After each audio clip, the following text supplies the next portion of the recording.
Voilà, retour chez nous pour parler à présent d'un nouveau concept, Feu le Web avec Farah Yasmine, un programme de talk-show de divertissement à but influent. Il sera lancé prochainement sur YouTube. Son animatrice n'est autre que la journaliste Farah Yasmine, que vous avez pour habitude de croiser sur vos écrans et même sur les ondes de Gil FM. Très présente sur les réseaux sociaux justement, Farah Yasmine tente aujourd'hui le passage sur le web qui, selon elle, est une arme à double tranchant si on l'utilise mal. Le concept a été proposé lundi dans une soirée de lancement organisée par la journaliste dans un restaurant à Alger dans le but d'expliquer le contenu de l'émission à ses nombreux invités. Pour en parler, on retrouve notre invité.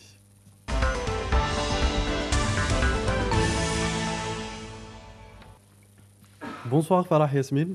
Bonsoir Monsef. Vous êtes journaliste, animatrice, influenceuse, pas mal de casquettes. Merci beaucoup d'être avec nous ce soir. Alors, Feu le Web avec Farah Yasmine, tout d'abord un mot sur cette émission. Alors, tout d'abord, c'est un défi que je me lance. Fille de la télé, pour une fois, je sors de la télé, je vais vers le web. C'est un talk show à but influent, donc une émission de divertissement artistique qui parle de la force qu'est le web à présent, qui parle des réseaux sociaux, mais aussi et surtout de la mauvaise utilisation des réseaux sociaux par les internautes algériens, jeunes ou pas jeunes, mais en général, l'internaute algérien commence à dériver un peu sur les réseaux sociaux. Alors, est-ce que vous pensez concrètement que vos invités lors de votre soirée de lancement ont compris le message et l'objectif principaux de cette web émission, de votre concept?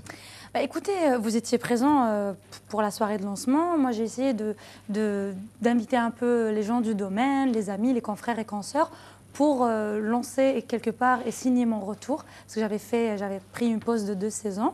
C'était vraiment dans ce but, vraiment très convivial, pour revenir et pour dire voilà, je suis là. Et par conséquent, leur présenter un petit peu le concept. Oui. Mais comprendre compris ou pas compris, je ne peux pas être dans la tête de tout le monde. Ben, il y a eu un petit montage que certains n'ont pas compris. Certains pensaient que j'attaquais les artistes, que j'attaquais mes invités, en leur ressortant un peu des questions un peu... Justement, parce que c'était une question que je m'apprêtais à vous poser, c'est pourquoi avoir choisi peut-être de mettre mal à l'aise vos invités pour ensuite leur expliquer que vous faites justement que rapporter des propos qui ont été dits sur le net. Pourquoi justement choisir qu'est-ce qu'il y a derrière cette manœuvre? Pourquoi avoir procédé à cette manœuvre exactement. Alors, ce qui se passe, c'est que pour l'instant, nous n'avons vu ni de bande-annonce, ni de premier épisode. Nous avons vu que quelques images comme ça que je vous ai projetées lors du lancement. Ce qui se passe, c'est que l'émission part de la mauvaise utilisation, mais avant, on parle dans un esprit très cool, très sympathique, comme à mon habitude avec les artistes, des chiffres, de l'importance du web, de la responsabilité que c'est d'être influenceur. Parce que lorsqu'on a 1 million de followers ou 500 000 ou moins ou plus, c'est une responsabilité avant tout.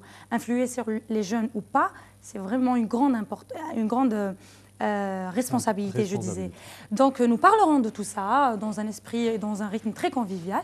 Et par la suite, il y aura une rubrique qui, à mon sens, est une des rubriques les plus importantes de l'émission, qui s'appelle You Comment. Pourquoi You Comment? Parce que généralement, le people, donc la personne très connue, publique, oui, a tendance à ne pas répondre, a tendance à ne pas se justifier, n'a pas forcément l'occasion de se justifier, de dire non, là vous avez tort, là vous m'avez fait mal, etc. Donc, durant cette rubrique, je les invite à quelque part affronter l'image qu'on a, l'image qui revoit un peu sur le web, mais l'image négative que les internautes ont de lui. Pourquoi? Au jour d'aujourd'hui, nous, les Algériens, en tant que jeunes, on a cet esprit un peu rebelle. Si on dit à un jeune Algérien ne fais pas ça, il le fera.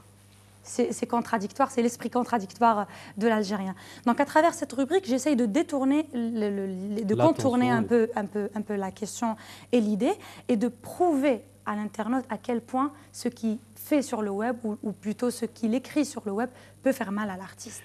Et vous décidez de vous lancer sur le web, ça on a compris, une nouvelle aventure qui commence pour vous. Et votre argument récurrent est que le web est devenu une force à ne pas négliger. A-t-on plus de chances aujourd'hui de réussir et de se faire connaître sur le web? Écoutez, aujourd'hui on voit beaucoup de noms qui commencent à à se faire connaître sur le web.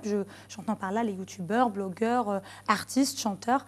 Quelques années auparavant, un artiste devait vraiment faire ses preuves pour décrocher un contrat avec une maison de disques, pour se faire connaître au grand public. Maintenant, beaucoup passent par le web. Si ça prouve quelque chose, c'est que le web est vraiment devenu une force, d'où la phrase que je redis et dis à chaque fois. Les plus grandes marques aussi maintenant communiquent. Les plus grandes marques dans le monde aussi maintenant s'intéressent aux influenceurs s'intéressent et se basent aussi sur le web dans leur stratégie marketing et communication. Donc oui, c'est une force. Oui, quand vous décrivez les influenceurs de votre concept, vous insistez énormément sur le nombre d'abonnés, de followers. Que pensez-vous de la phrase suivante: je préfère avoir plus de qualité que de quantité? Qui c'est qui a dit cette phrase? Que pensez-vous de cette phrase? C'est logique que dans tous les domaines, la quantité compte et la qualité aussi. Donc après, chacun sa priorité, chacun son target, chacun son but. Mais quand on fait quelque chose sur le web, je pense qu'on ne devrait pas se mentir. Peut-être c'est plus les vues qui priment. Mais ce n'est pas vous qui avez dit cette phrase. Non. C'est seulement pour avoir votre opinion. Non, je n'ai pas dit ça. Alors, qui seront vos invités, par exemple, peut-être une exclusivité, à part ceux que vous avez dévoilés? Sur quels critères, surtout, vous basez-vous principalement pour les choisir? Écoutez, mon émission, c'est avant tout une expérience à laquelle j'invite les artistes, les internautes, les sportifs algériens. Enfin, en fait, tous ceux que j'inviterai feront partie de cette expérience, m'aideront à essayer de créer ce déclic chez l'internaute algérien. Donc, ça sera des youtubeurs, des blogueurs, des chanteurs, des artistes, des musiciens, des journalistes, des animateurs, et voilà. Gens qui influent, excusez-moi. Donc, les gens qui sont là en force, qui influent sur les jeunes.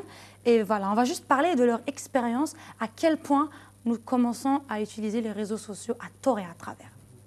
Quand on est journaliste et influenceur, comment on fait, comme c'est le cas avec vous, pour rester une célébrité? Parce que vous l'êtes. Vous admettez l'être, une célébrité? Je ne sais pas, à vous de me dire. Alors, comment on fait pour rester une célébrité, ne pas se faire écraser pour ses invités, comme c'est le cas avec votre nouveau concept? Vous invitez des gens influents. Comment vous faites pour garder un peu la célébrité de votre Très sincèrement, pour mon cas, je suis ce qu'on appelle l'amie des artistes. Depuis plusieurs années, je fais beaucoup d'émissions artistiques, musicales. Donc, j'ai développé une grande complicité, une très bonne relation de cohérence et de complicité et de crédibilité aussi avec les artistes et avec l'audience quand il s'agit d'émissions artistiques. Donc, non, je pense que les artistes ont très très bien compris le concept et ont vraiment bien joué le jeu. C'est-à-dire ils ont compris que lors de la fameuse rubrique où je fais un peu trash, c'était absolument pas moi, pas la journaliste, mais je rentrais dans la peau de cette personne qui se cache derrière un faux profil. Vous incarniez peut-être le rôle de ces faux profils. Exact, de cette personne qui se cache derrière un faux profil pour juste déverser sa haine.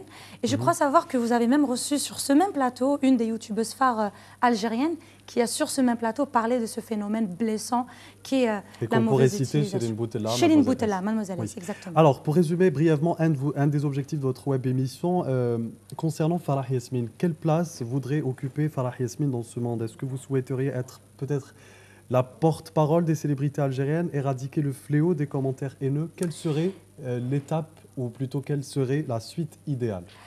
Très sincèrement, moi j'ai comme l'impression d'être un peu l'avocate de ces artistes, l'avocate de ces influenceurs, de ces gens qui sont très présents sur le web, qui font un travail artistique ou autre, mais qui font de la création, qui sont un peu sous le feu des projecteurs et qui parfois ne savent pas se défendre ou n'ont pas l'occasion de se défendre. Je pense être bien placée en étant journaliste artistique de divertissement aussi. Je pense être bien placée pour pouvoir leur donner cette plateforme pour qu'ils puissent s'exprimer. Comptez-vous un jour retourner à la télévision, à la radio, ou bien est-ce que le choix du passage web est irréversible? Absolument pas. Non, je suis une fille de la télé, je suis une fille des médias, j'ai fait presse écrite, télé, radio. Donc la télé, c'est mon plus grand amour. Donc je reviendrai, bien sûr. Mais là, c'était vraiment une expérience que je voulais mener sur le web parce qu'elle parle justement aux gens qui utilisent le web. Qu'est-ce qu'on peut vous souhaiter, Farah Yasmine? J'ai pas envie de le dire, mais beaucoup de vues, parce que c'est une émission web. Beaucoup de vues peut-être, non, mais qu'il y ait un petit déclic, qu'on essaye de créer un petit déclic chez les gens qui regardent l'émission, qui se disent, mais c'est vrai que là, on commence à dire n'importe quoi, que ça devient un champ de bataille, les réseaux en Algérie.